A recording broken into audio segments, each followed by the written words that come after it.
I was leaving the hospital after a 6-month battle with cancer when my cell phone rang. It was Madison. "Mom, I sold your house. I'm marrying a sheikh in Dubai." My heart sank. "You... what?" "I needed the money, Mom. You'll understand. In fact, I'm already on my way. Kisses." She hung up. I looked at the nurse in shock. My daughter just sold my house? When I arrived in San Antonio, there were strangers living there. I was homeless. But for you to clearly understand how it all happened, I need to go back to the beginning of this story. 6 months earlier, on a Tuesday morning in February, I sat in Dr. Patricia Chen's office at MD Anderson Cancer Center in Houston and heard the words no woman wants to hear. "Linda, it's breast cancer, stage 3, aggressive." I was 62 years old. I'd been a widow for 8 years since losing my husband James in a car accident. I had an only daughter, Madison, who was all the family I had left.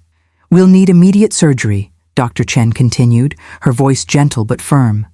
"Double mastectomy, followed by aggressive chemotherapy and radiation. We're talking 6 months of intensive treatment, Linda. It's going to be tough."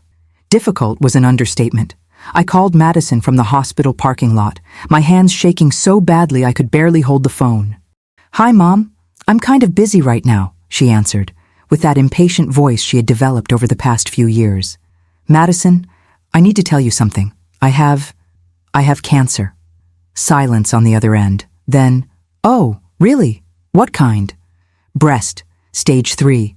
I'm going to need surgery and chemo and, Mom, look, this is terrible, but I'm in the middle of an important meeting. We'll talk later, okay? Be okay." She hung up. I sat in that parking lot for an hour, staring at the phone, waiting for her to call back. She didn't care. Surgery was scheduled for 2 weeks later, a double mastectomy at Methodist Hospital in Houston. The doctors recommended I stay in Houston for the duration of my treatment. It was more practical than commuting to and from San Antonio, which was 90 minutes away. I rented a small apartment in Montrose, near the hospital. A tiny studio that smelled musty and had only one window overlooking an alley. But it was all I could afford, with my modest secretary's pension. Madison promised to come to the surgery. "Of course I'll be there, Mom. What kind of daughter do you think I am?" On the day of the surgery, I woke up at 5 a.m., nervous and terrified. The nurse prepped me, set up the IV, and gave me pre-operative sedation. I stayed on the gurney, waiting to be wheeled away, staring at the door, waiting for Madison to show up. She didn't show up. I texted, "Honey, where are you? Surgery is in 20 minutes. Reply an hour later, when I was already in the recovery room, dizzy from anesthesia. "Sorry, Mom, I missed the alarm. How was it? Is everything okay?" How was it? They had removed both breasts. They cut into my body. They left drains coming out of my chest. And she asked, how was it, as if she were asking about a haircut. The following months were a hell I wouldn't wish on my worst enemy. Chemotherapy began 3 weeks after surgery. 6-hour sessions, twice a week, where poison was pumped into my veins to kill the cancer cells. And everything else, too. My hair fell out in clumps for the 2nd week. I woke up one morning and there was hair all over my pillow, as if an animal had died there. I looked in the mirror and saw a stranger, bald, pale, with sunken eyes and chapped lips. I didn't recognize myself. The nausea was constant. I couldn't eat anything without vomiting. I lost 15 kilos in the first 6 weeks. My skin turned gray. My nails were brittle. My mouth was full of painful sores that made swallowing impossible. And I was alone. Madison came to visit me 3 times in 6 months. 3 times. The first visit was 2 weeks after surgery. She stayed for 20 minutes, clearly uncomfortable, looking at her phone every 2 minutes. "You look different," she said, avoiding looking at where my breasts used to be under the loose hospital gown. "It's the cancer, honey," I replied, trying to smile. "I'm not the same person anymore." "Yeah, well, you'll get better soon, right? Like, how long does this treatment last?" 6 months. 6 months? She looked horrified. But I have things planned. Travel, work. "I know, honey. You don't have to put your life on hold for me. Just maybe visit every now and then. Of course I'll visit. She didn't visit again for 8 weeks. The second visit was in April. She brought flowers, cheap supermarket daisies with the price tag still on. She stayed for half an hour, telling me about her new boyfriend. He's amazing, Mom. I met him online. He lives in Dubai. He says he's royalty, a sheikh, Abdullah. Even through the haze of nausea and pain, I felt a warning go off in my head. Dubai? Honey, you barely know this man. How do you know he's real? Because he sends me money, Mom. Gifts. Look at this ring. She held up a ring with a large, shiny stone. Probably fake, but she didn't say anything. Just be careful, okay? You've always been so negative, Madison said irritably. Why can't you just be happy for me? She left shortly after. The third visit was in June, 2 weeks before my final discharge. Madison walked in, all dolled up, with perfect makeup and an expensive dress I didn't recognize. Abdullah invited me to Dubai, she announced, beaming, to meet his family. Mom, he's going to ask me to marry him. I know it. Madison, please think this through. Here we go again. She rolled her eyes. You never want me to be happy. Always with your warnings, your fears. Do you know why Dad spent so much time away from home before the accident? Because you're suffocating. The words hit me like a physical slap. Madison, don't say that. It's true. You've always been like this, controlling, scared. Well, I'm not going to live my life in fear like you. I'm going to Dubai. I'm going to marry Abdullah, and I'm going to have the life I deserve. She left slamming the door. I didn't see her again until that phone call at the airport. During those 6 hellish months, I underwent chemotherapy alone. I vomited alone. I cried alone. When my hair fell out, I shaved it off alone in the tiny bathroom of that miserable apartment, crying while the razor buzzed. The other patients in the chemo room had families, husbands holding their hands, children bringing snacks, grandchildren drawing colorful cards. I had an empty chair next to me. The nurse, a kind woman named Rosa, brought me an extra blanket on a particularly cold afternoon. Your daughter couldn't come today? She asked gently. She's busy, I lied. Work. Rosa looked at me with those pitying eyes I was learning to hate. Finally, in August, Dr. Chen discharged me. The tumors have shrunk significantly, she said, smiling for the first time in months. You're in remission, Linda. Congratulations. You fought and won. Remission. The most beautiful word I've ever heard. You can go home now, rest, recover, live your life. Home. My home in San Antonio. The 2-bedroom house in the Alamo Heights neighborhood where I lived for 35 years. Where I raised Madison. Where James and I made so many memories. My sanctuary. I couldn't wait to go back. I took an Uber the next day. I wasn't in any condition to drive yet. I was too weak. The drive from Houston to San Antonio took 2 hours. I stared out the window, watching Texas pass by, thinking about sleeping in my own bed, showering in my own bathroom, sitting in my own garden. The Uber pulled up in front of my house on Oak Meadow Drive at 2 p.m. on a Thursday, and that's when I saw it. There was a different car in the garage, a black SUV that I didn't recognize. I paid for the Uber, grabbed my only suitcase, full of old clothes that now fit my diminished frame, and walked to the front door. I rang the bell. A woman opened the door. She was about 40, blonde, with a confused expression. Can I help you? She asked. Sorry, I think I came to the wrong address, I began. But no, this was definitely my address. I knew every stone in this driveway, every scratch on this door. Not really, this is my house. Who are you? The woman frowned. Your house? Ma'am, we bought this house 3 weeks ago. I have the documents. The world began to spin. No, this can't be right. This is my home. I've lived here for 35 years. Mike, the woman called inside. There's a lady here saying this is her house.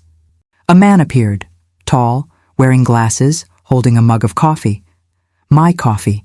In my kitchen. What's going on? He asked. I live here.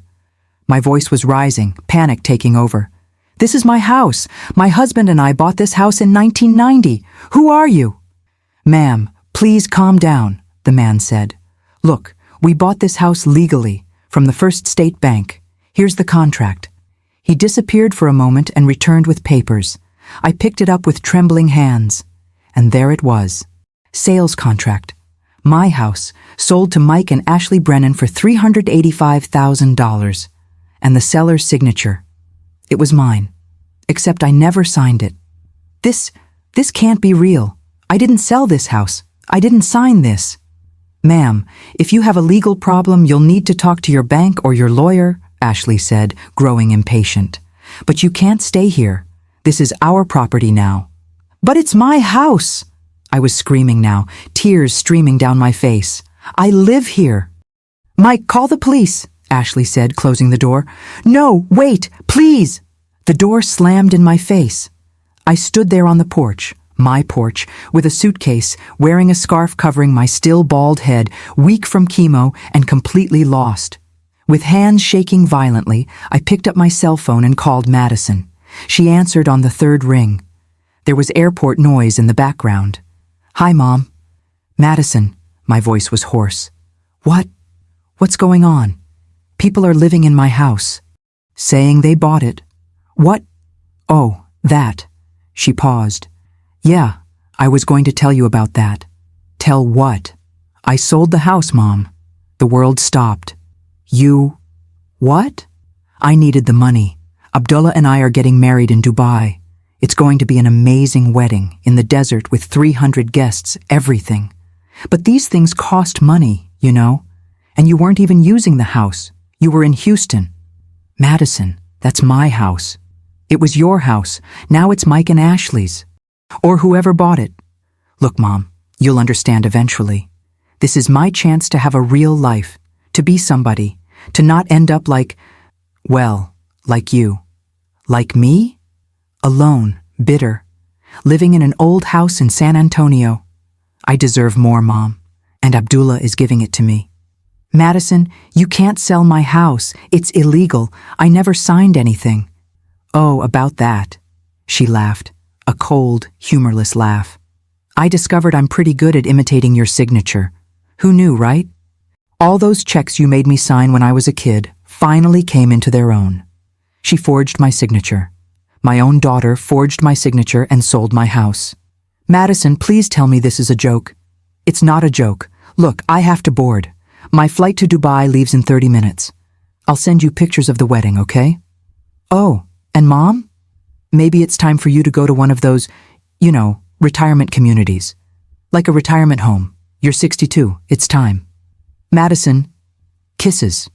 Love you. Sort of. She laughed again and hung up. I stood there, phone still against my ear, listening to the dead line tone. My daughter. My only daughter. She had stolen me. My house. My home of 35 years. The rooms where Madison grew up. The garden where James planted roses. The kitchen where I cooked thousands of dinners. Everything. Gone. I broke down right there on the porch. I just broke down, sobbing so hard I couldn't breathe. A neighbor, Mrs. Patterson, who had lived next door for 20 years, moved out. Beautiful. My God, is that you?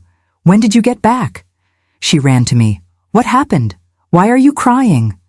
My house, I managed to say between sobs. Madison sold my house. What? But she can't do that without your permission. She forged my signature. Mrs. Patterson helped me up. Come on, let's go into my house. I'll make tea. Let's get this sorted. But as she led me to her house, I looked back at my house, formerly my house, and saw Mike Brennan at the window, on the phone, probably calling the police to remove the crazy woman from his property. And I realized the terrible truth. I had no home. He had no daughter. There was nothing. I survived 6 months of hellish cancer only to come back to nothing. And the only person I had in the world had betrayed me in the worst possible way. That night, sitting at Mrs. Patterson's house, drinking tea I couldn't swallow, I checked Madison's Instagram. She had posted a photo at the airport, smiling, radiant, beautiful designer outfit. Caption: Dubai, here I come. Shark new life. Shark dream wedding, blessed. 158 likes. Comments saying, so happy for you. And, you deserve it. And, what an amazing life. And there I was. Homeless, moneyless, nothing. The sadness I felt at that moment was deeper than any physical pain cancer had caused me. Because cancer can kill your body. But betrayal kills your soul. And my soul was dead. The next morning, I woke up in Mrs. Patterson's guest room with a determination I hadn't felt in months. The sadness of the previous night had transformed into something warmer, more focused, anger, pure, burning rage. At 9 a.m., I was back in front of my house. Mike Brennan opened the door with an irritated expression. "Ma'am, we already talked yesterday." "I need to go in and get my things," he said, trying to keep his voice steady. "I have personal belongings in there, family photos, documents, clothes." "Everything in the house came with the purchase," Mike interrupted. "It's in the contract, furniture, decorations, everything. If it wasn't specified as an exclusion, it's ours now." "You can't have my photos, my wedding albums, my late husband's things." "Look, I don't know what to say." Mike crossed his arms. "We bought the house legally, from the bank, with everything in it. If you have a problem with that, talk to the seller. It was my daughter who sold it. She forged my signature. Then this is a problem between you and your daughter, not ours." He started to close the door. "Wait!" I put my foot in the door. "Please, just let me get the photos. My husband's memories, please. 5 minutes." Mike looked at me, a 62-year-old woman, bald from chemotherapy, too thin, with dark circles under her eyes, and something in his face hardened even more. "No," he said simply. "This isn't your home anymore. You're trespassing. If you don't leave now, I'm calling the police." "But now!" He slammed the door so hard that the side window shook. I stood there, staring at that blue door I'd painted myself 3 years ago. The door to my house, which was now locked to me. Anger exploded inside me like a volcano. I picked up my cell phone and called Madison. It went straight to voicemail. I called again. Voicemail. Again. Again. Again. On the 5th attempt, an automated message. "The number you are trying to reach has blocked your calls." She blocked me.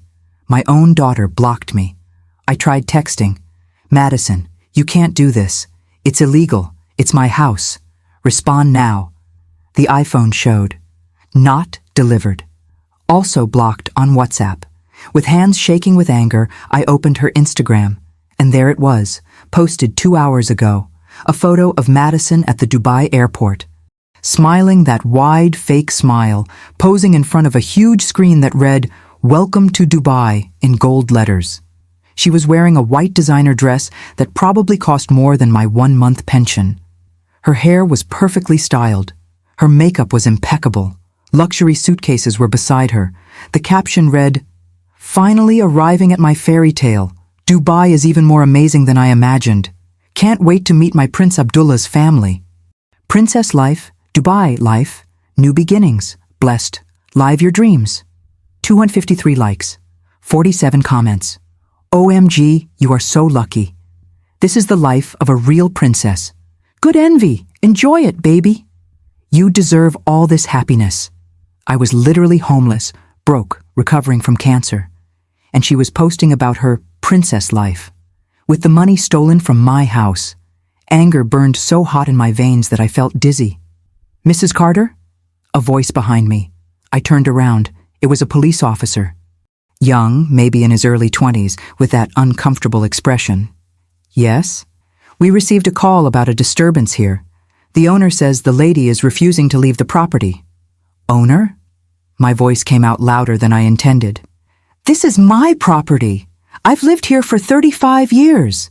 That man is a stranger." The officer consulted a small notebook. "Ma'am, according to public records, this property belongs to Michael and Ashley Brennan. It was purchased 3 weeks ago. Bought with falsified documents. My daughter forged my signature. If that's the case, ma'am, you'll need to deal with this legally. But right now, I need to ask you to leave the property or I'll have to— Or what? You're going to arrest me? Go ahead. I held out my wrists. Arrest me! At least I'll have a place to sleep tonight since I don't have a home anymore. The police officer looked at me with pity. That damned pitying look I was learning to hate more than anything. Mrs. Carter, please. It doesn't have to be this way. There are resources for people in your situation. Shelters, assistance. I don't need shelter. I need my home. But even as I screamed, I knew it was useless. This young officer couldn't help me. He was just doing his job. Okay, she said finally, exhausted. I'm leaving. But this isn't over. I hope you find help, ma'am, the police officer said kindly. I grabbed my suitcase from Mrs. Patterson's house. She was watching me worriedly from the window and walked to my car. An old, battered, but still working 2008 Honda Civic. It was all I had now. I drove to the Bexar County Clerk's office in downtown San Antonio. I waited in line for 40 minutes before reaching the counter. I need to see the sales documents for a property, he said to the clerk, a middle-aged woman with glasses hanging on a chain. Address? I gave the address of my house. My house. She typed on the computer, then went to a back room and returned with a folder. Here it is. Sale registered 3 weeks ago. Want copies? Yes, and I want to know if this signature looks legitimate. The clerk opened the folder and showed me the documents. There was the deed of sale, and there, on the seller's signature line, was my name, Linda Marie Carter. But it wasn't my handwriting. It was close. Madison had practiced, but I knew my own signature. I knew the way I looped the L, the slant of the C. This signature was almost, but it wasn't mine. This was forged, he said, his voice shaking. I never signed this. The clerk frowned. If you believe there was fraud, ma'am, you'll need to file a police report and possibly hire a lawyer. We only record the sales that come into us. We don't verify the authenticity of signatures. So anyone can forge a signature and rob a house? No, ma'am. That's why there are legal remedies. But you'll need legal representation. How much does a lawyer cost? She looked at me sympathetically. It depends. For a real estate fraud case? Probably starting at $5,000, down payment only. $5,000. I had exactly 1,847s in my bank account. My retirement benefit was $200 a month. I had spent all my savings on cancer treatment. Even with Medicare, the co-pays, medications, and uncovered costs had drained it all. Thank you, I murmured, paying for the copies of the documents. I walked back to my car and sat there in the hot August parking lot, staring at those papers. Proof of Madison's betrayal, proof that she had stolen from me. I picked up my phone and tried calling her again. Blocked. I tried to send an email. Half an hour later, an automatic response. This email has been moved to spam. She had completely blocked me, cut off all contact, as if I didn't exist. I went back to her Instagram. More photos. This time in a luxury hotel. A huge room with a view of the Burj Khalifa. Champagne on a table. Red roses everywhere. Caption. Abdullah surprised me with the presidential suite at the Burj Al Arab. This man knows how to treat a princess. Luxury life. Dubai. Spoiled, blessed. 312 likes now. Anger was like acid in my veins. How? How could she do this? How could she rob me, leave me homeless, and then post about her luxurious life as if nothing had happened, after everything I did for her? I raised Madison alone since she was 6 when James died. I worked 2 jobs for years to provide her with a good life, to pay for her private school, to pay for her entire college education, 4 years at UT Austin, $23,000 a year, which left me in debt for a decade. When she wanted to live in Austin after graduation, I paid the deposit on her apartment. When she lost her job at 24, I paid her rent for 6 months. When her car broke down, I paid for the repairs. And she paid me back by robbing my house. That night, I tried to sleep in the back seat of the Honda. I couldn't. The streetlights were too bright. The car was too hot. My body, still fragile from chemo, ached in awkward positions. The second night, I parked at a Walmart that allowed overnight stays. I saw other cars with people sleeping inside. A whole family in an old minivan, black blankets on the windows. A man alone in a pickup truck. And me. Linda Carter, 62, former executive secretary, respectable widow, sleeping in a car. On the third night, a Walmart employee knocked on my window. "Ma'am, are you okay?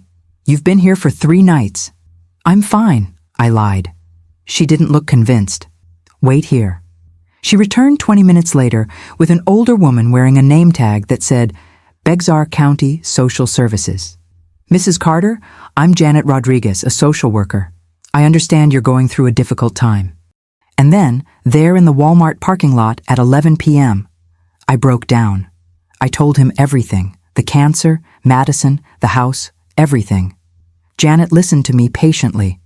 Then she said gently, "Come with me. I'll take you to safety." Sunset Valley Elder Care was located on San Antonio's east side, in a neighborhood that had seen better days. The building was gray concrete, 3 stories high, with small windows and bars on some of them. It wasn't a fancy nursing home like the ones in the TV commercials.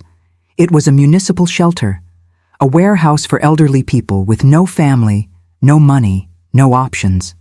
Janet led me to the reception area, a small room with plastic chairs and a barely concealed smell of disinfectant and urine. "This is an emergency shelter," she explained. "You can stay here while you sort yourself out. Food, bed, shared bathroom. It's not the Ritz, but it's safe." Safe. The word seemed like a joke. A staff member showed me to my room, actually a dormitory with 12 beds crammed side by side. Peeling walls painted a sickly hospital green, windows that didn't open properly, a ceiling fan that spun lazily, barely moving the hot, heavy air. "That's your bed," the clerk said, pointing to one in the middle. "Locker number 6 for your things. Bathrooms are down the hall. Breakfast at 7, lunch at noon, dinner at 6. If you miss it, there's no second chance." I sat on that bed with its thin, worn mattress, looking around at the other elderly women. Some were asleep even though it was only 3 in the afternoon. Others were staring blankly into space. One was muttering to herself in the corner. This was my life now. I lay in that bed and cried silently, staring at the water-stained ceiling. Madison had done this to me. She had reduced me to this. The next day, in the cafeteria, a room with metal tables and folding chairs, smelling of cheap, stale food, I got my breakfast. Watery eggs, hard toast, coffee that tasted like dirty water. I sat alone at a table in the corner, trying to swallow my food without vomiting. "Linda? Linda Carter?" I looked up. A woman was standing next to my desk, slim, with short white hair, familiar blue eyes behind thick glasses. "Yes?" "It's me, Dorothy Mitchell." Well, it was Mitchell. Now it's Thompson after 2 disastrous marriages, but that's another story. Dorothy Mitchell, my childhood best friend. We grew up together in San Antonio, on the same street, and went to the same school through high school. We were inseparable until she moved to Dallas when we were 17. I haven't seen her in, 35 years. "Dorothy?" I stood up, nearly spilling my coffee. "Is that really you?" "In the flesh." "Well, more bone than flesh these days," she laughed, but it was a sad laugh. "My God, Linda, what are you doing here?" We embraced there in the middle of that miserable cafeteria, 2 old friends reunited under the worst possible circumstances. Dorothy sat across from me. "Tell me. Everything." And I told him. The cancer, Madison, the robbed house, everything. When I finished, Dorothy had tears in her eyes. "That little bitch," she said, her voice low but full of anger. "How dare she?" "I don't know what to do," I admitted. "I don't have money for a lawyer. I have no proof beyond my word against legal-sounding documents. I don't have—" "You have a forged signature," Dorothy interrupted. "Did you sign those papers?"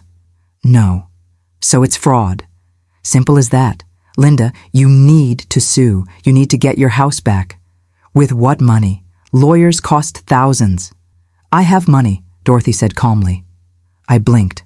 "What?" I have a small retirement savings, $6,000. I was saving it for, I don't know, some emergency.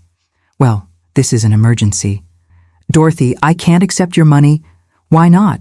I don't have any children to leave behind. Well, I have 2 children, technically, but they abandoned me here 2 years ago and never came back. So basically, I don't have any children. She told her story. 2 adult children, Marcus and Jennifer. When her husband died and she became ill, diabetes, heart problems, her children put her here temporarily while they sorted things out. That was 2 years ago. They sold her house, split the money between them, and left her here. Then I completely understand what you're going through, Dorothy said, taking my hand across the table. And I won't let you give up. We'll hire a lawyer. We'll fight. But what if we lose? What if we spend your money and I'm still homeless? Then at least we tried. But Linda, if you don't fight, they win. Madison wins. The thieves people who bought your house win. Is that what you want? I looked around the cafeteria. Forgotten elderly people eating bad food, living in cramped quarters, waiting to die. I don't know if I have the energy to fight, I whispered. The cancer drained me. Madison broke me. I'm so tired. I know. But you know what's more exhausting?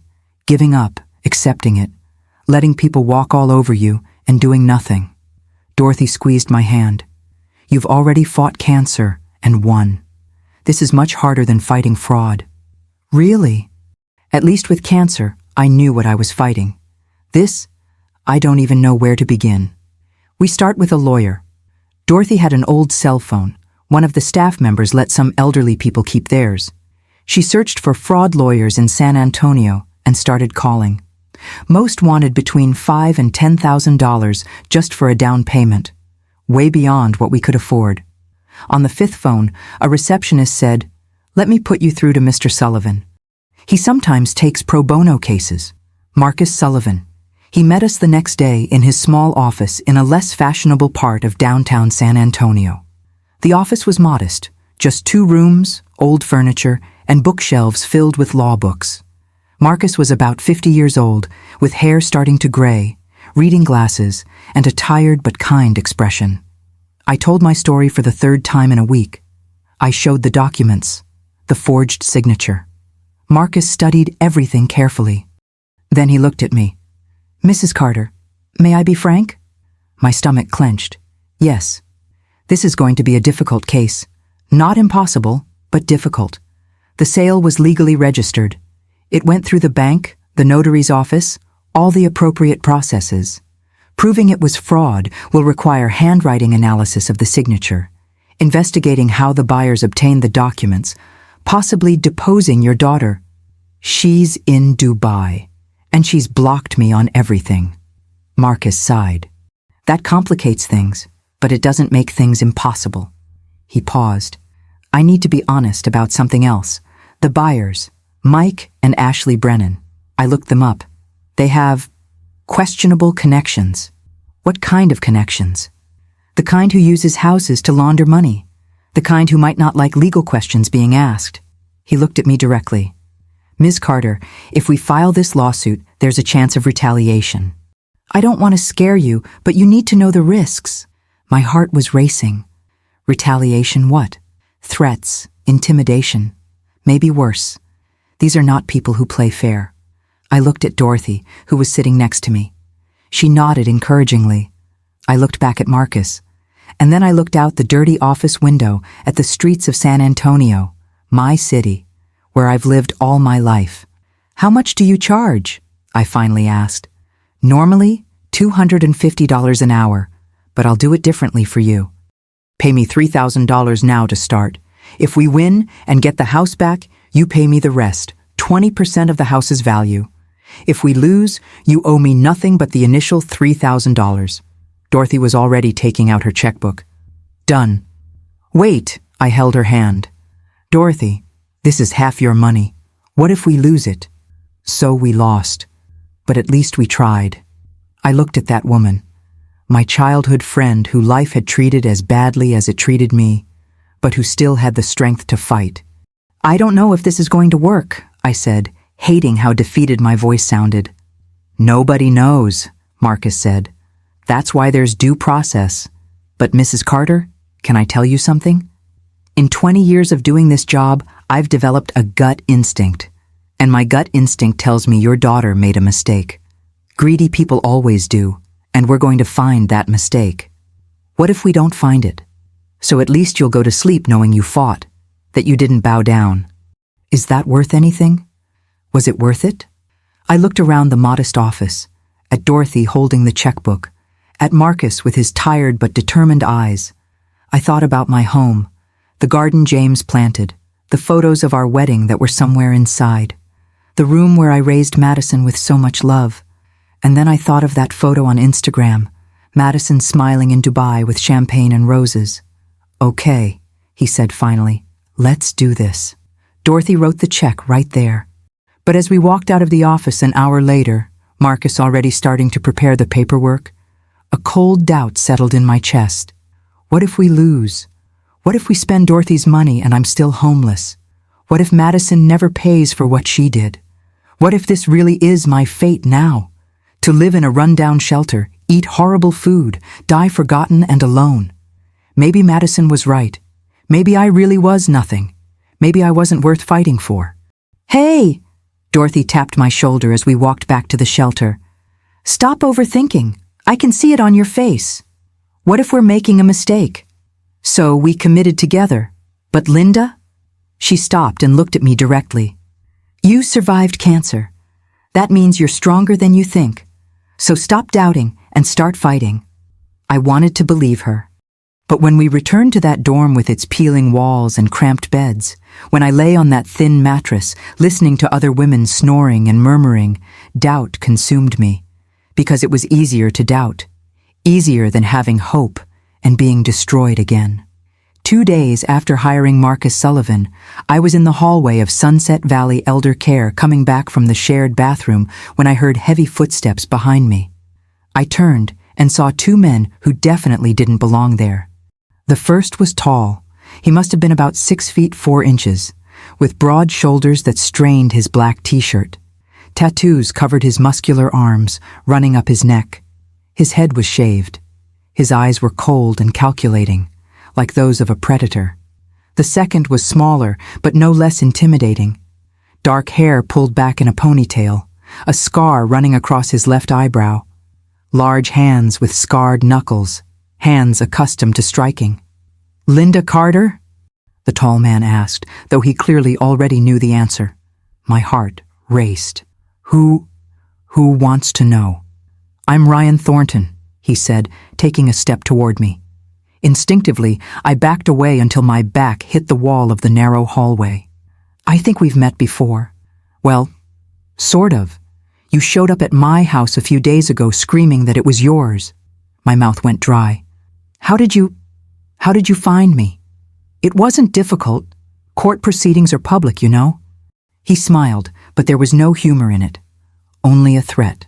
Marcus Sullivan filed a motion yesterday, requesting an investigation into fraud in the sale of the Oak Meadow Drive property. His name is all over the lawsuit. He was so close now that she could smell him. Cigarette and something more chemical. Maybe drugs. Look here, old lady, Ryan said, his voice low but sharp as glass. I'm only going to say this once, so pay attention. That house is mine now. I bought it legally. I paid the money. I have the papers. What you think happened before I bought it is none of my business. But you knew! The words came out before I could stop them. You knew my daughter faked. His hand shot out and grabbed my arm. He squeezed, hard, so hard I felt my bones creak. Be careful what you accuse, ma'am, he growled, his face inches from mine. Accusations like that can be dangerous. You're hurting me, I moaned, trying to pull away. But he was too strong, and I was too weak. Good. I want you to remember this pain. He squeezed even tighter, and tears welled up in my eyes. Because it's nothing compared to what you'll feel if you continue with this ridiculous process. The other man, who hadn't yet spoken, moved closer as well, blocking any escape route I might have had. My name is Derek, he said calmly, almost politely, which was somehow more frightening than Ryan's open aggression. Ryan is sometimes too direct. Let me explain the situation so you understand. He paused, looking around the hallway. Two elderly women stood at the end of the hall, but upon seeing the men, they quickly went into their rooms and closed the doors. No one was going to help me. We were alone. This shelter, Derek continued, gesturing casually around, is an old place. Old electrical wiring. Very, very flammable. It would be a tragedy if something happened. A fire, for example. All these elderly people trapped here. Many of them can't even walk properly. Imagine the panic. Imagine how many would die before the firefighters arrived. My blood ran cold. You wouldn't dare. Oh, but I would, Derek said, still with that polite, calm tone. If necessary. Look, Mrs. Carter, you're just a sick old woman trying to cause trouble for people much more powerful than you. And when weak people bother strong people, bad things happen. So here's the deal, Ryan said, finally letting go of my arm. I looked down and saw deep red marks where his fingers had been. They were already starting to turn purple. You're going to call that pathetic lawyer and tell him you've changed your mind, that you don't want to sue anymore, that you accept the sale of the house and you're going to live your miserable life here in this hole. What if I don't? Derek sighed, as if explaining something obvious to a slow child. So this shelter is going to burn down, with everyone inside. What about you? Well, accidents happen to old people all the time. Stairs are dangerous. Bathrooms are slippery. People just disappear. And no one's going to look very hard, Ryan added. Because what are you? An old homeless woman living on charity. No family who cares. Who's going to miss you? The words hurt more than the squeeze on his arm. Because they were true. Madison wouldn't miss me. She was in Dubai posting happy photos. My brothers, I had two, living in other states. We'd barely spoken in years. I had no close friends other than Dorothy, who was in the same situation as me. I could disappear, and the world wouldn't notice. You have until noon tomorrow, Ryan said, starting to walk away. Call the lawyer, drop the lawsuit, or... He made an explosion gesture with his hands. Boom. Got it? They walked down the hallway as if they hadn't just threatened to kill dozens of innocent people. I collapsed right there on the hallway floor, hugging my knees, shaking uncontrollably. They were real. The threat was real. And I had brought it here. To this shelter full of vulnerable people who had nothing to do with my fight. Dorothy.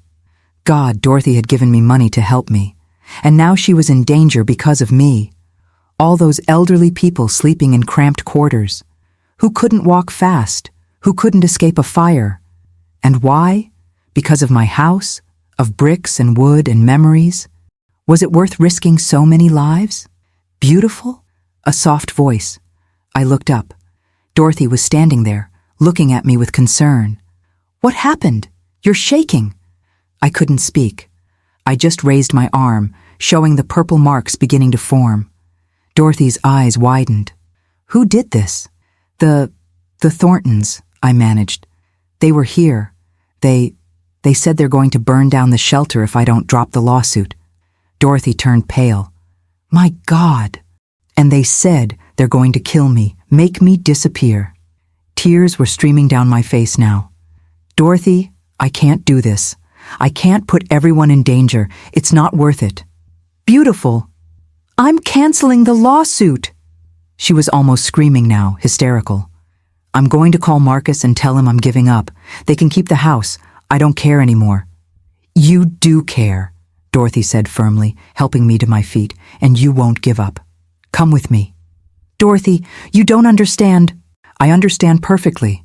Some thugs tried to intimidate you. Well, it won't work. Let's go. She practically dragged me down the hallway, down the stairs, and into the shelter's small administration office.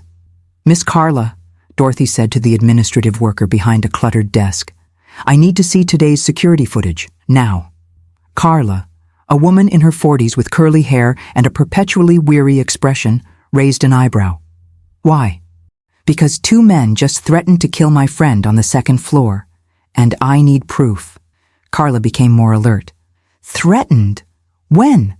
I didn't see anyone strange come in. Well, they came in, I said, my voice still shaking. 10 minutes ago.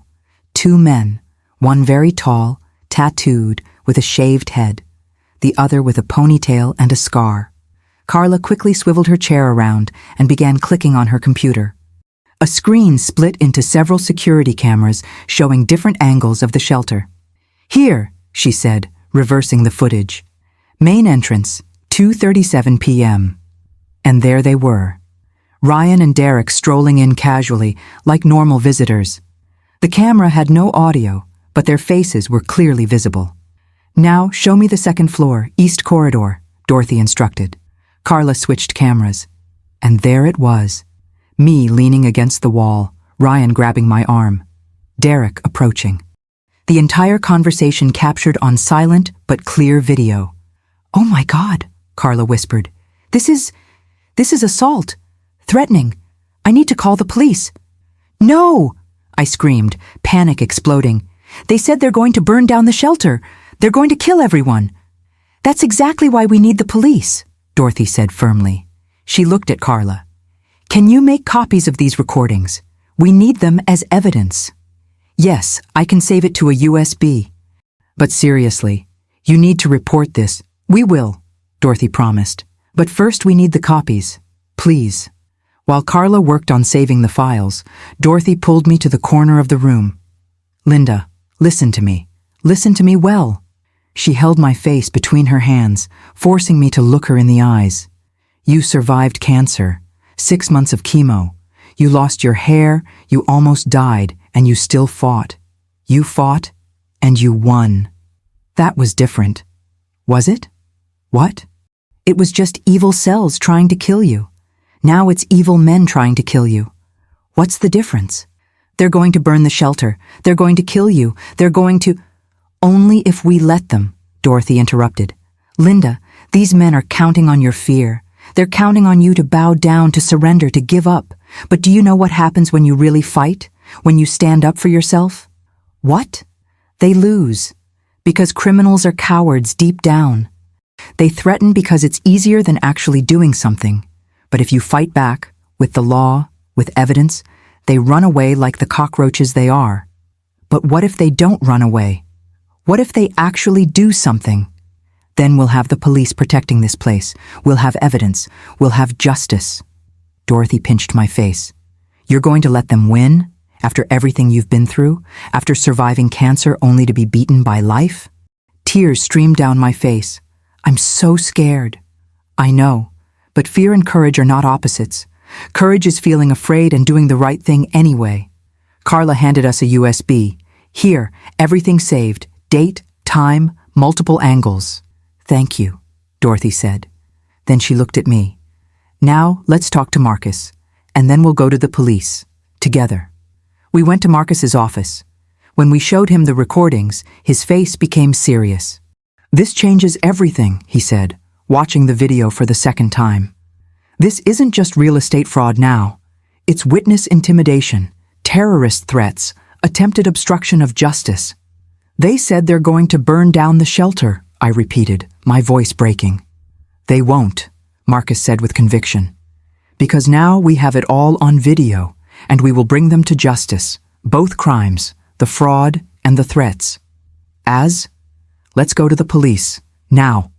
With the recordings, with photos of your bruises, with everything, and we'll get police protection for the shelter while the case proceeds." "Police protection?" Dorothy asked. "Is that possible?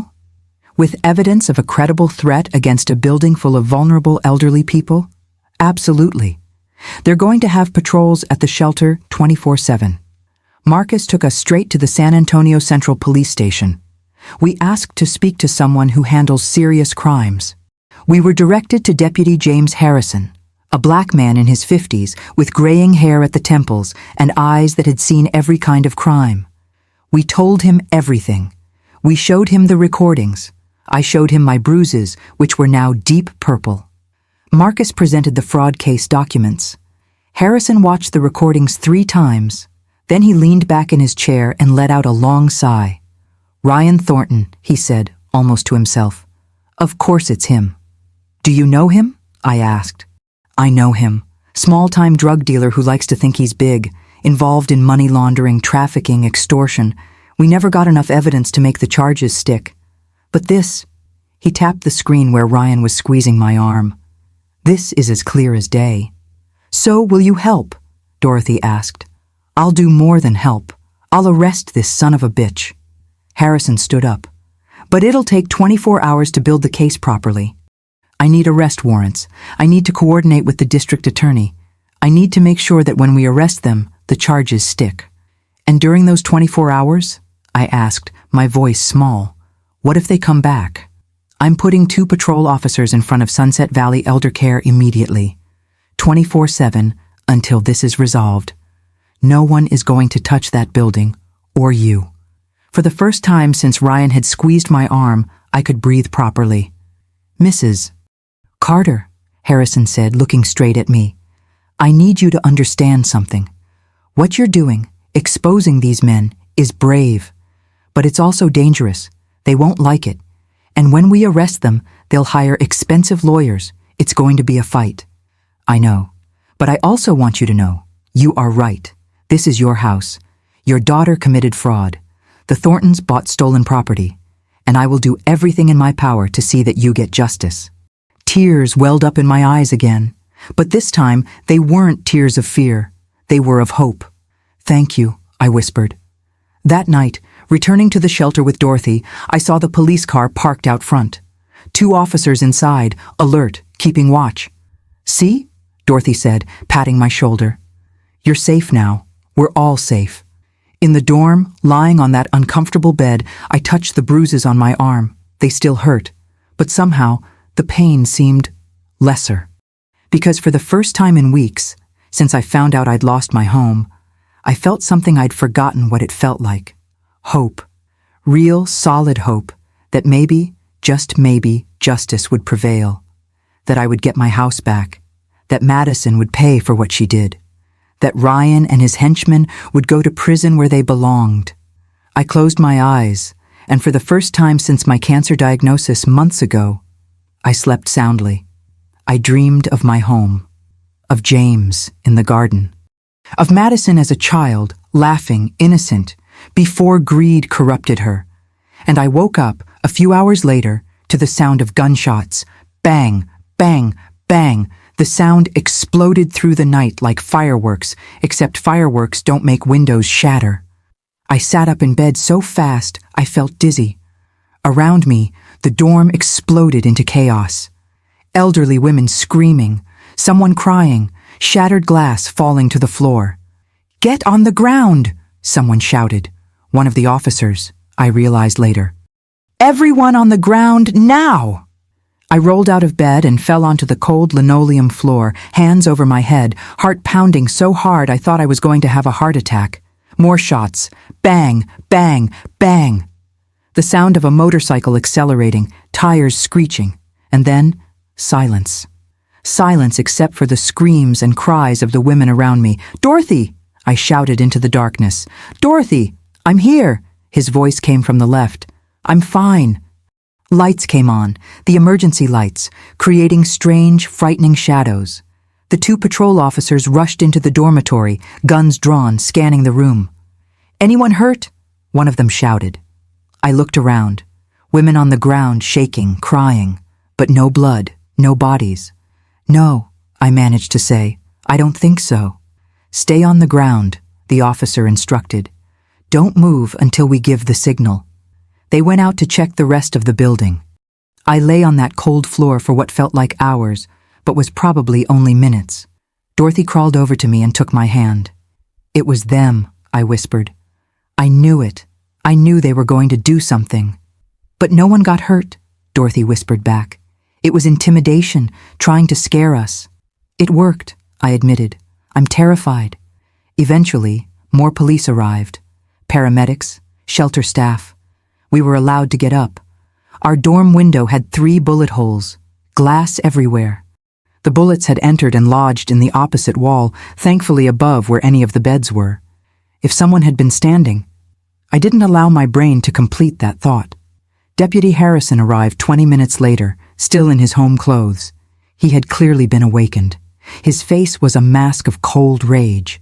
"Did you see who it was?" he asked the patrol officers. Black sports bike, no license plate visible. A shooter sped past, shooting. It happened so fast that we couldn't do anything. Harrison turned to me. "Ms. Carter, I need you to be honest with me. Did you or anyone here recognize the shooter?" "I couldn't see," he said. "It happened too fast. It was dark. But we all knew who it was.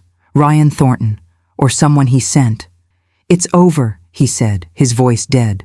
"I'm going to cancel the lawsuit. It's not worth it. They'll kill us." "No," Harrison said firmly.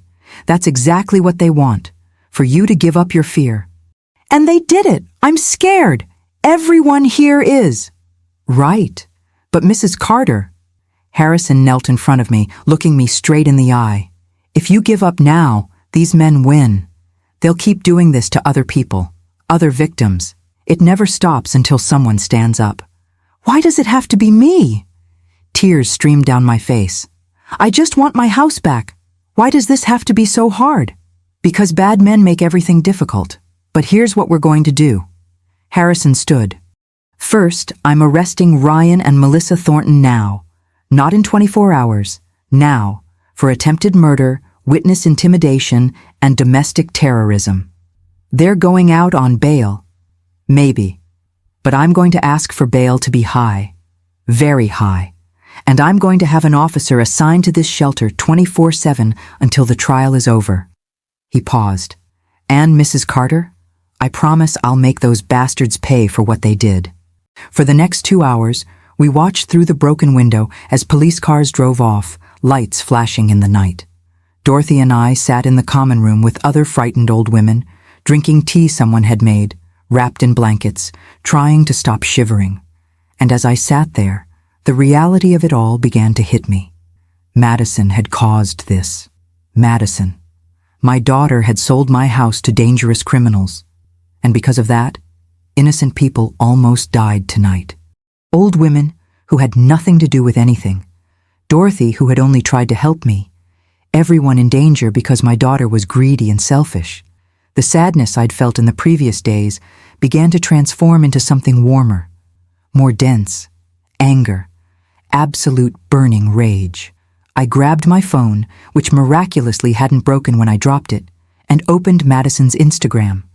New photo, posted 4 hours ago, which meant it was morning in Dubai. Madison at a luxury spa. Fluffy robes, champagne. Cucumbers on her eyes. Caption: "Spa day at the Burj Al Arab. Gotta look gorgeous for my prince." Spa day.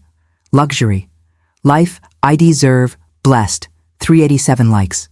I was on the floor of a shelter with bullets flying over my head, and she was at a spa, with my money.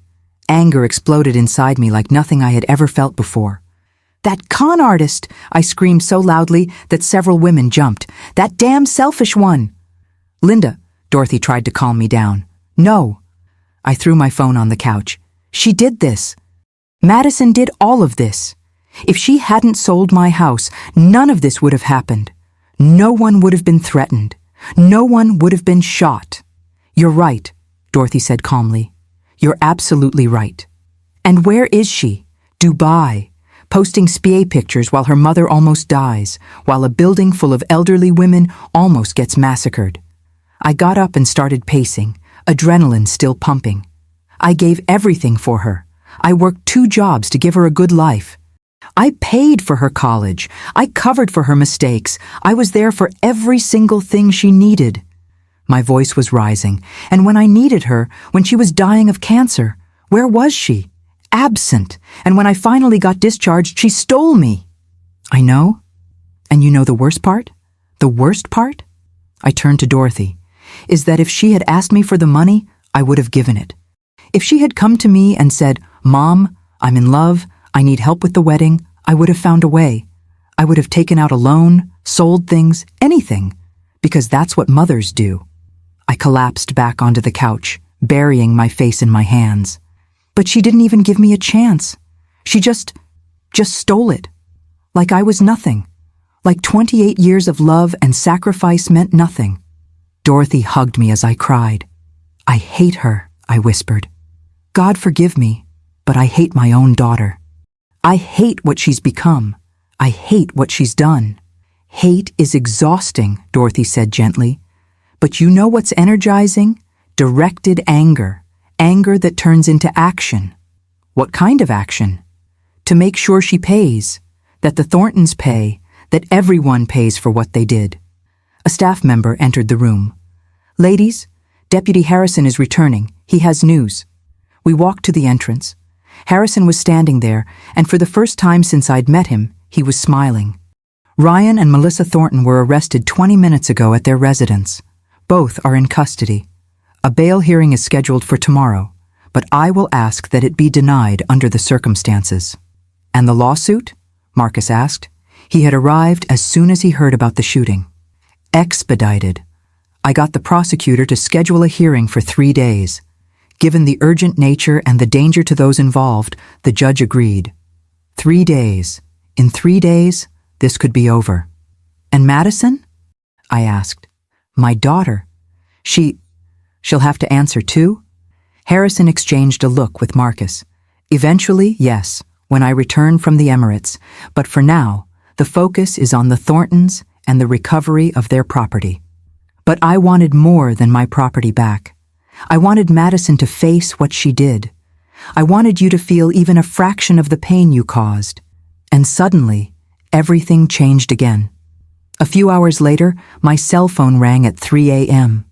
from an unknown number with an international code for the United Arab Emirates. I answered with shaking hands. Mom? Madison's voice was unrecognizable, hoarse, desperate, broken with sobs. Mom, please answer.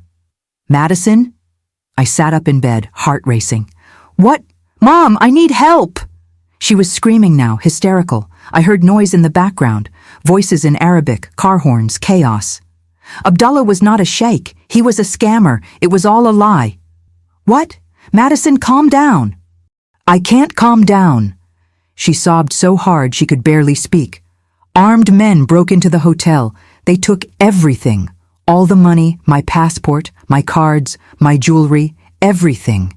They said Abdullah owed them, that I now owed them. My blood ran cold. Where are you? On the street. I managed to escape, but they might be looking for me. Mom, they had guns. They talked about kidnapping me, selling me. Her voice rose to a screech of pure panic. I'm going to die here. Madison, breathe. Go to the American embassy. I have no documents. They took my passport, and the embassy can't do anything without ID. She cried so hard she choked. I made it to an internet cafe, used someone's computer to call you. Mom, I need money for the return ticket. The airline might let me board with a police report if I pay cash, but I need $200. Exactly what I had in the account. Madison, I know I don't deserve it. I know I was the worst daughter in the world. She was sobbing uncontrollably now. But Mom, I messed up. I messed up so much. I was stupid. I was greedy. I was selfish. But please. Her voice broke completely. Please don't let me die here. Please, Mom. I'm so scared. I closed my eyes. Images flooded my mind. Baby Madison in my arms. 6-year-old Madison crying at her father's funeral. Teenage Madison laughing as we made cookies together. And then Madison selling my house. Madison abandoning me in the hospital. Madison posting luxury photos while I slept in a car. Mom, are you still there? Panic in her voice.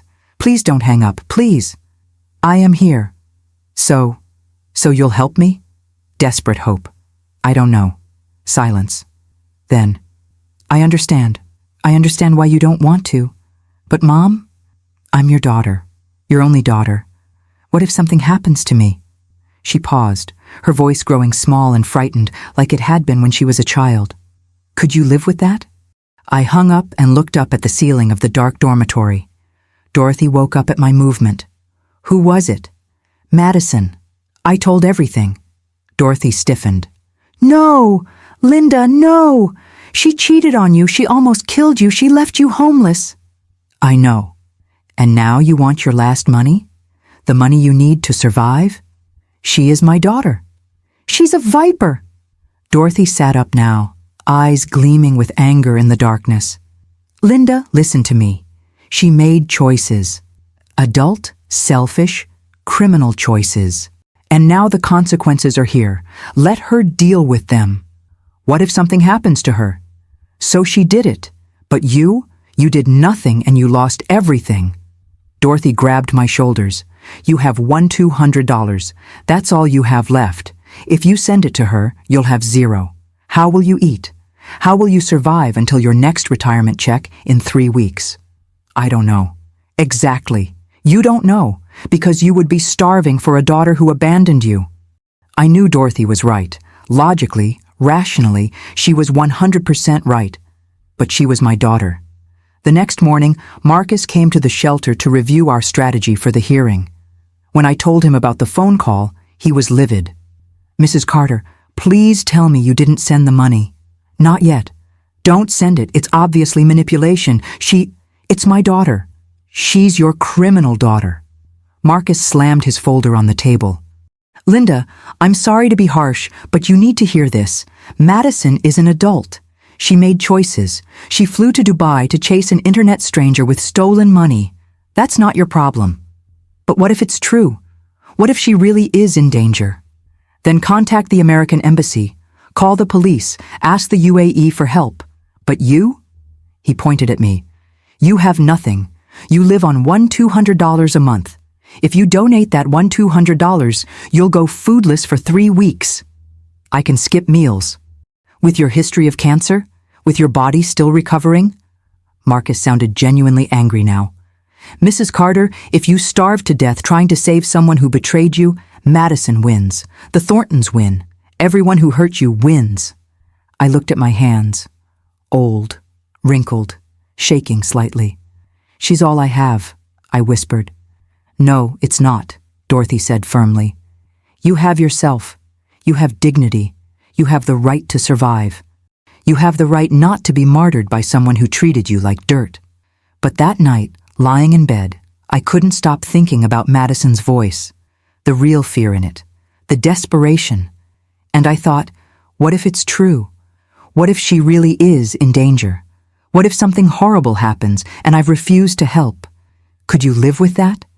Could I look in the mirror knowing that I let my daughter die out of pride? At 4 a.m., I picked up my cell phone. I opened the bank app. I looked at my balance, 1,247ers, everything I had in the world. Don't do this, Dorothy whispered from the next bed. She wasn't asleep either. Linda, please, think about what you're doing. I've already thought about it. If you send that money, you'll regret it. Maybe. But if I don't send it and something happens to her, I'll regret it even more. She doesn't deserve it. I know. Tears were streaming down my face now. Believe me, I know. But Dorothy, even after everything, she's still my baby, and I just can't let her die. I transferred $200 to the account Madison had given me. I confirmed the transfer, and then I lay in the dark, staring at my new balance. $47, to survive until the next retirement check in 23 days. You're an idiot, Dorothy said, but her voice was gentle, sad, a big-hearted idiot. I know. She didn't deserve this. I know. You may have just starved yourself to death for someone who doesn't care. I know. I closed my eyes, but at least I'll die knowing I tried, that I was a mother until the end, even when she wasn't a daughter. Dorothy said nothing more, and I lay there, feeling the weight of my choice. Did I do the right thing? Or did I just be the biggest idiot in the world? I did not know. I just knew I couldn't live with the knowledge that I let my daughter die, no matter what she did. Even if it cost me everything. Even if it was a mistake. Because that's what mothers did. Even when they shouldn't. 2 days later, my cell phone rang. An American number this time. Mom, I'm here. I'm at the San Antonio airport. Madison, alive, safe, back. Thank God, I whispered, tears of relief welling up. Are you okay? I'm fine. Physically. His voice was strange, distant, none of the hysteria of the other phone call. Mom, I need to see you. We need to talk. About everything.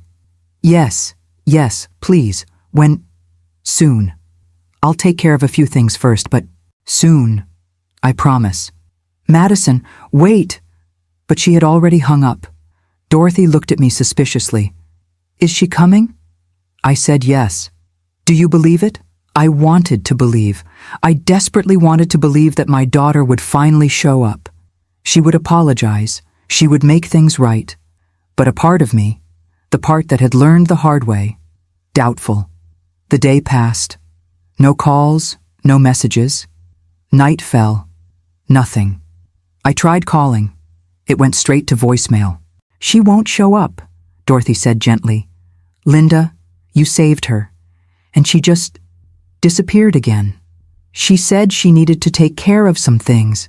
She always says something, and she always disappears. The next day was the hearing, the final one, the one that would decide the fate of my house. Marcus arrived at the shelter early to pick me up. Ready? And Madison? I asked. She should be here? As a witness, We won't need it, Marcus said, but he looked worried. We have the evidence, the recordings, Deputy Harrison's statement. That's enough. But I wanted her to be there. I wanted to see her, to confirm that she was okay, that it hadn't all been in vain. The Bexar County Courthouse was packed when we arrived at 9 a.m. Courtroom 4, with Judge Theodore Morrison presiding. I sat at the table with Marcus, Dorothy beside me for moral support. On the other side, the Thorntons with their lawyer, Victor Kane. Tall, with perfectly combed silver hair and a suit that probably cost more than my house. The kind of lawyer rich and guilty people hire. Ryan Thornton looked at me across the room and smiled. A cool, confident smile, as if he already knew he was going to win. My stomach churned. All rise, the bailiff announced. Court in session, the Honorable Judge Theodore Morrison presiding. The judge entered, an older man, about 70, with a stern but fair expression. He sat down, adjusted his glasses, and looked through the documents. Case number 2025 CV 8847, Carter v. Thornton. Property dispute with allegations of fraud. He looked up. Mr. Sullivan, you're the plaintiff. You may begin. Marcus stood. Thank you, Your Honor. This is a straightforward case of real estate fraud. My client, Linda Carter, was victimized by her own daughter, who forged her signature and illegally sold her property while she was incapacitated by cancer treatment. We have clear evidence. Objection. Victor Kane stood smoothly. Unproven allegations. It will be proven, Your Honor, Marcus continued. We have handwriting analysis of the signature. We have Mrs. Carter's medical records showing she was hospitalized during the alleged signature. We have, Victor interrupted, proper legal documentation.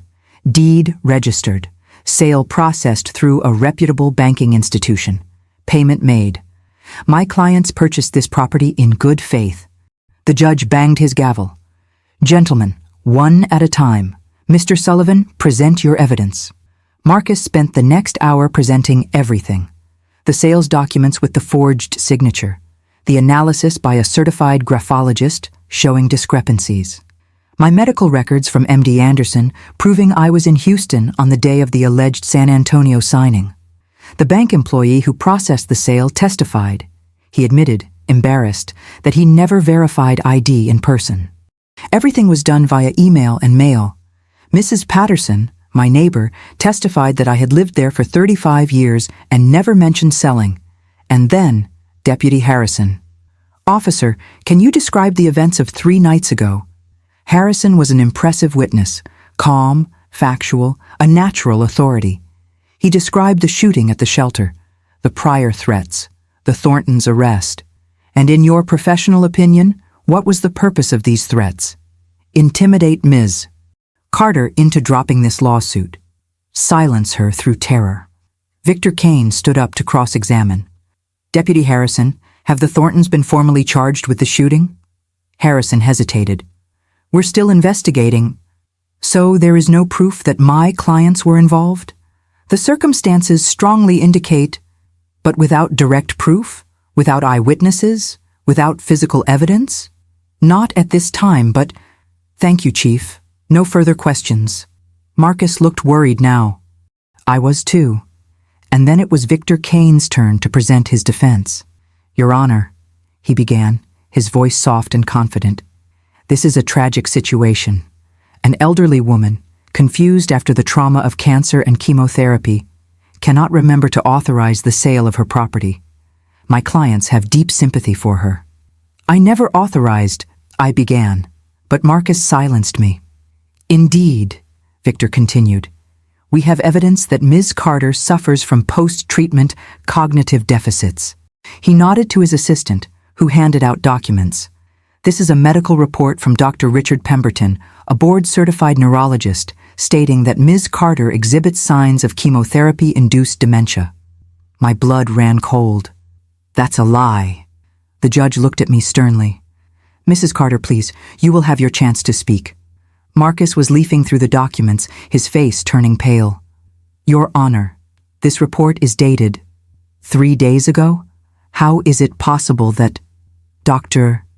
Pemberton examined Mrs. Carter last week, Victor said softly, at the family's request, specifically Madison Carter, their concerned daughter. I've never seen this doctor, I shouted. This is completely fabricated. Furthermore, Victor continued, ignoring my outburst, we have this. He produced another document. Legal power of attorney, duly notarized, giving Madison Carter authority to manage her mother's affairs during her medical incapacity, including decisions regarding property. Marcus took the document. He studied it, and his face fell. This, he whispered to me, this looks official. It's notarized, stamped, everything. But it's fake. I never signed it. Your Honor, Victor said, with all due respect to Mrs. Carter, her confusion only confirms the diagnosis.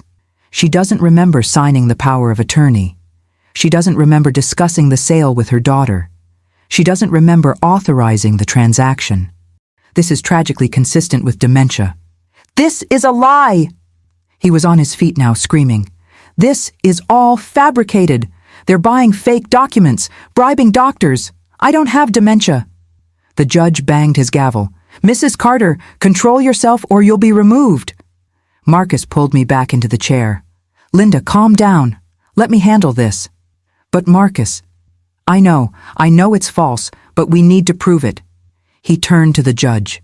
Your Honor, we request time to investigate these documents, to verify the authenticity of the medical report, to... Denied, the judge said. These documents appear to be in order. Unless you have immediate evidence of forgery? Marcus hadn't. How could he? They had been introduced minutes ago.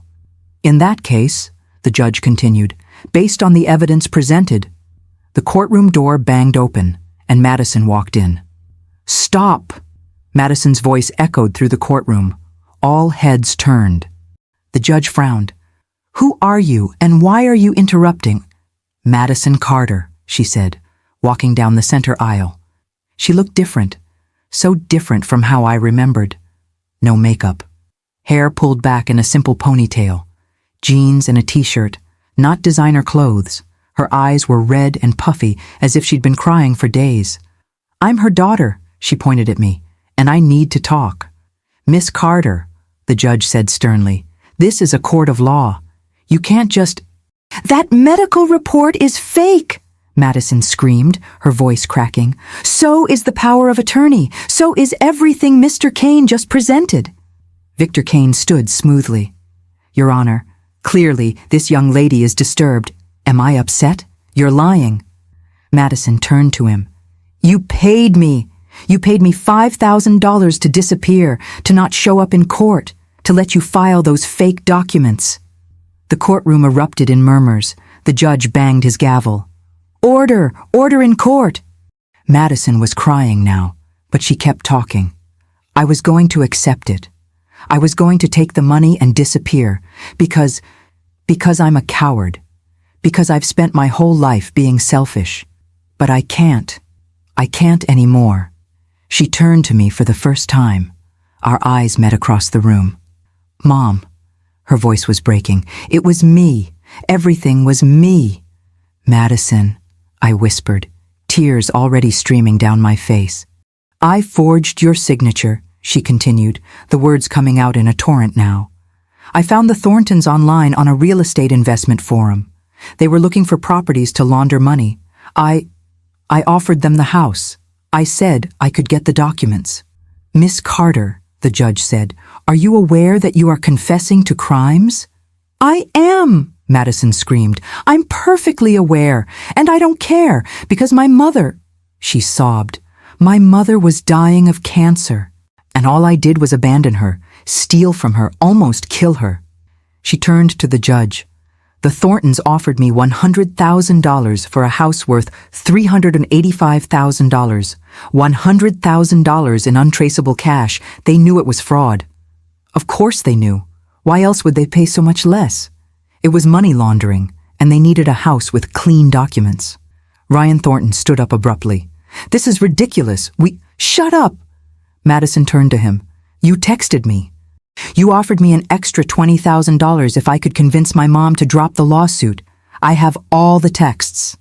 She pulled out a cell phone, not the expensive iPhone she usually had, a cheap Android, and started showing it. Here, look, date, time, phone numbers, everything. Marcus jumped. Your Honor, we request that these messages be entered into evidence. Granted. The judge gestured. Hand the phone to the bailiff. Madison handed over her phone, then continued, words spilling out in a desperate confession. The medical report? Fake. I paid $2,000 to a corrupt doctor to sign. The power of attorney? I forged my mother's signature on it, too. It was all fraud. It was all a crime, and the Thorntons knew everything because they were the ones who suggested it. Victor Kane stood. Your Honor, this is clearly an unstable young woman trying to... Unstable? Madison laughed, a harsh, broken laugh. I'm a criminal. A bitch, a thief, but I'm not lying. For the first time in my adult life, I'm not lying. She looked at me again. Mom, when you sent me that money... Her voice broke completely. I was at the airport, ready to take Mr. Kane's money and disappear. Go to Miami, start a new life, forget about you. I closed my eyes, pain shooting through my chest. But then I got the transfer. Went on $200, everything you had. She was sobbing now. And I thought, she almost died. I lost everything. And yet, she still saved me, even though I didn't deserve it, even after everything. Madison, I whispered. I couldn't take it anymore. I couldn't betray you again. So I came here. She turned to the judge. I'm ready to formally confess everything, to go to jail, to pay for what I did. But first, my mother needs her house back, and the Thorntons need to pay too. The judge was looking at her with an expression I couldn't read. Miss Carter, do you understand that you are waiving your right against self-incrimination? I understand. And who could face years in prison? I know. I deserve it. Your Honor. Victor Kane tried again, but his voice was less confident now. This so-called confession is inadmissible without... It's perfectly admissible, the judge cut in, if she's offering it voluntarily. Miss Carter, for the record, are you giving this testimony voluntarily? Yes. Did anyone threaten or coerce you? No, just my conscience. The judge leaned back, studying Madison, then the Thorntons, then the documents, then me. A long, long silence. Finally, Mr. Thornton, Mrs. Thornton, please stand up. They stood up, Ryan with an expression of barely contained anger. Judge Morrison removed his glasses, cleaned them carefully, and put them back on. The courtroom was completely silent. Everyone waited. This, he began, his voice heavy, is one of the most disturbing cases I have presided over in 30 years on the bench. He looked at Madison, still handcuffed between two officers. Miss Madison Carter, you confessed to real estate fraud, document forgery, identity theft, and aggravated robbery against your own mother, a 62-year-old woman battling terminal cancer. You left her homeless, destitute. You nearly killed her indirectly. Madison kept her head down, tears dripping onto the floor. However, the judge continued, you have also demonstrated something rare in criminal cases, genuine remorse. You sacrificed your freedom to right the wrong. That will be taken into account." He turned to Ryan and Melissa Thornton. "Mr. and Mrs. Thornton, you are not only guilty of receiving stolen property, the evidence, recovered messages, statements, security footage, shows that you orchestrated this scheme, that you offered bribes, that you threatened violence, that you ordered an armed attack on a nursing home." Ryan was impassive, but I saw the muscle in his jaw twitch. "You represent everything that is wrong with predators who prey on the vulnerable, and this court will show no mercy." The judge picked up the gavel. "Ryan Michael Thornton, you are found guilty of real estate fraud, money laundering, witness intimidation, conspiracy to commit murder, and attempted murder. Sentence, 20 years in the Texas State Penitentiary, with no possibility of parole for 15 years. Bang! The hammer fell. Ryan exploded. "This is ridiculous. My lawyer will—" "Your attorney," the judge interrupted coldly, "is under investigation for filing fraudulent documents. I suggest you find new representation. Officer, remove him." As they dragged Ryan away screaming, the judge turned to Melissa. "Melissa Ann Thornton, although your role was minor, you were a knowing accomplice. Sentence, 20 years, eligible for parole after 12. Melissa began to cry silently as she was handcuffed. Finally, the judge looked at Madison. "Madison Elizabeth Carter, for the crimes you confessed to, you potentially face 15 to 20 years. However, considering your cooperation, your demonstrated remorse, and the fact that your confession was voluntary and crucial to justice, sentence, 6 years in the state penitentiary, eligible for parole after 4, with good behavior." Bang! Madison closed her eyes in relief. 6 years was a long time, but it could have been much worse. "Additionally," the judge continued, "you will pay restitution of $100,000 to your mother, the amount stolen. A payment plan will be established upon your release." "Yes, Your Honor," Madison whispered. "Officer Harrison, take the convicts into custody. Transfer to appropriate state facilities will be effected within the next 48 hours. The judge looked at me. "Ms. Carter, property is formally restored to you, effective immediately. The Thorntons have 24 hours to remove personal possessions under police supervision. Any items belonging to you will remain." "Thank you," I managed to say, my voice hoarse with emotion. Court adjourned. Bang! As everyone stood, Harrison approached Madison. "Miss Carter, I need to take you now. You'll have a few minutes to say goodbye." Madison looked at me. "Mom, can I—" "Yes." The judge nodded. 2 minutes. In the hallway, under supervision. Harrison led us into the empty courthouse hallway. Dorothy and Marcus stood at a respectful distance, giving us privacy. Madison stood there, handcuffed, the weight of 6 years in prison just announced. "Mom," she began, her voice breaking, "I need to tell you something." "What?" "When I arrived from Dubai, I stayed for 3 days in a cheap motel on the outskirts of the city. That $200 you sent? I used $80 for the flight, $120 for the motel. I had exactly $1,000 left." She paused, tears streaming down her face. "Victor Kane offered me $5,000 to not show up in court, to let him file the fake papers. With that money, I could go to Miami, change my name, start over. No one would ever find me." My heart ached. And why wasn't it? Because I was in that motel room thinking about Dubai, about Abdullah, who was a lie, about how I was such a fool to think I deserved a princess's life without working for it. She sobbed. "And then I thought of you. In me? In the hospital, alone, bald from chemo, gray skin, sunken eyes. You looked like a skeleton, Mom, a ghost. And I didn't even really visit. I stayed for 20 minutes and left because it was uncomfortable." She was crying openly now. "And you almost died, and all I did was steal from you, abandon you, betray you in the worst way possible." Madison looked into my eyes. "And yet, even after everything, when I called you in despair from Dubai, you saved me. You sent your last money, without hesitation. You are my daughter. I don't deserve to be," she screamed. "I don't deserve your love. I don't deserve your forgiveness. I don't deserve anything but prison and hatred. Madison, but you loved me anyway. And I realized I can't betray the only person who loved me unconditionally twice. I can't, even if it costs me everything.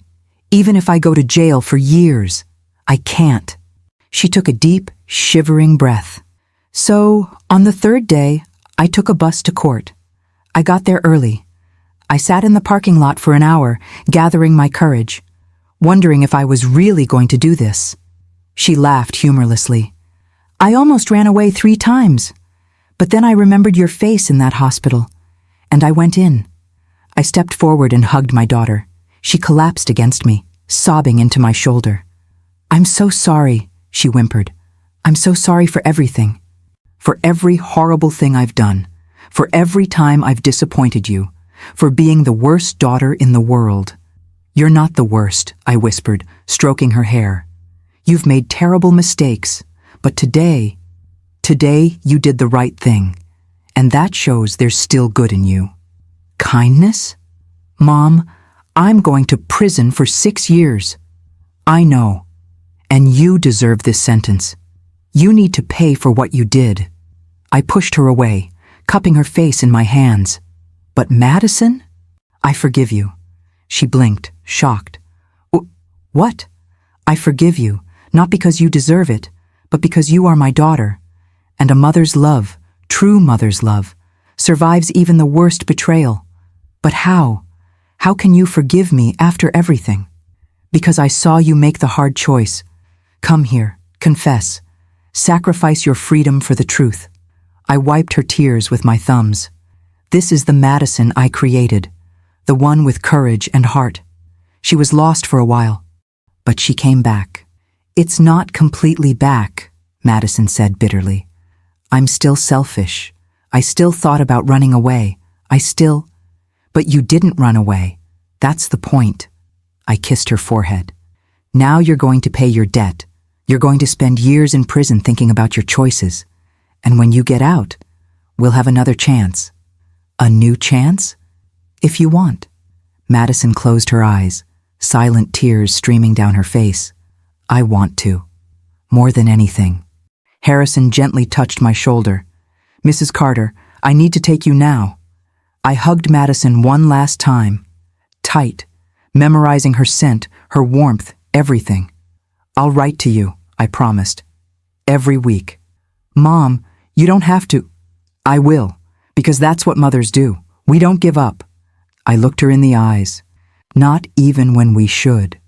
Madison smiled through her tears. I love you, Mom. I always have, even when I didn't show it. I know.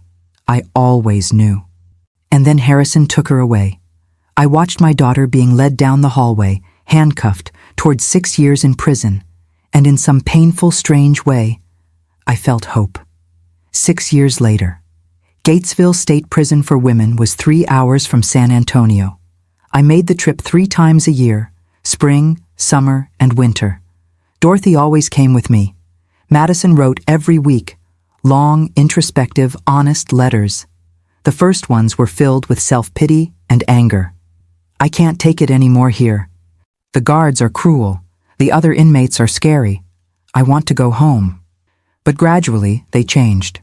I started GED classes. I found out I'm good at math when I really try. There's a chaplain here, Sister Ruth. We talk every week. She helps me understand why I did what I did. I got a job in the prison library. It's easy. I read a lot now. Would you believe it? I made a friend, Keisha. She also betrayed her family. We understand each other. And finally, Mom, 6 months until parole. I'm nervous and hopeful and ready to be the daughter you deserve. Dorothy moved in with me 3 weeks after the trial. The house had been returned intact. The Thorntons had only lived there a few weeks.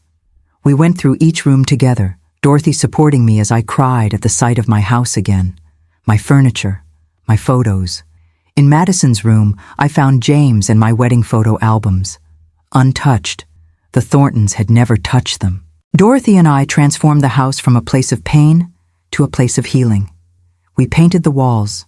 We planted new flowers in the garden where James used to tend. We cooked meals together. We laughed together. And we wait. Gatesville, Texas, August 15th, 8:00 a.m. Dorothy and I stood in front of the penitentiary gates. My heart was pounding so hard I thought it would explode. Nervous? Dorothy asked, squeezing my hand. Scared, I admitted. What if 6 years has changed her too much? What if she hates me? What if... Beautiful. Breathe. It will be okay. At 8:15, the gates opened, and Madison left. She looked different. Older, now 34, shorter hair, no makeup, simple clothes, the jeans and white t-shirt they gave her on the way out. But his eyes were different too. Clearer, more honest, more peaceful. She saw us and stopped. For a long moment, we just stared at each other across the parking lot. So she ran. I ran too. We met in the middle and she hugged me so tight it took my breath away. Mom, she cried into my shoulder. Mom, Mom, Mom. I'm here, I whispered. I'm here, darling. We stayed like that for a long time, just holding each other. 6 years of letters, of visits through glass, of monitored phone calls, all disappearing in this embrace. Finally, we parted. Madison wiped her eyes and looked around. So, what now? Now, I said, smiling through my own tears. Let's go home. San Antonio? Not exactly. I exchanged a look with Dorothy. Change of plans. What kind of change? Dorothy smiled. Arizona. Madison blinked. Arizona? New status, I explained. New beginning, for all of us. I bought a small house in Tucson with the restitution money you started paying from prison work. 3 bedrooms. Nice backyard. No bad memories. But what about San Antonio? The home we fought so hard to get back. I sold it, he said simply. I realized it wasn't the walls that mattered. It was who was inside them. Tears welled up in Madison's eyes again. You sold the house Dad built? The one you fought so hard to get back? Yes, because I've discovered that holding on to the past, even the good past, sometimes prevents us from having a future. I took his hand, and I want a future. With you, starting from scratch. But I don't deserve— Stop saying that, I interrupted firmly. You've paid your debt, 6 years. And now you deserve a second chance. If you want it. I want to, Madison whispered. More than anything. Then let's go. Dorothy opened the car door. We'd driven my old Honda Civic, miraculously still running. 7 hours to Tucson. We should be there by sunset. Madison got in the back seat. I was in the passenger seat. Dorothy drove, and we left the penitentiary, leaving Texas behind. During the drive, Madison asked, Mom, can I ask you something? Of course. How did you manage to forgive me? For real? After everything? I thought for a long moment. Because I have learned, he said finally, that justice is not just punishment. It is also redemption. It is also forgiveness. It is also love that survives even the worst betrayal. But I almost killed you. Literally. I know, and it was unforgivable. I turned in my seat to look at her. But Madison, cancer almost killed me too. And I survived. I learned that I'm stronger than I thought.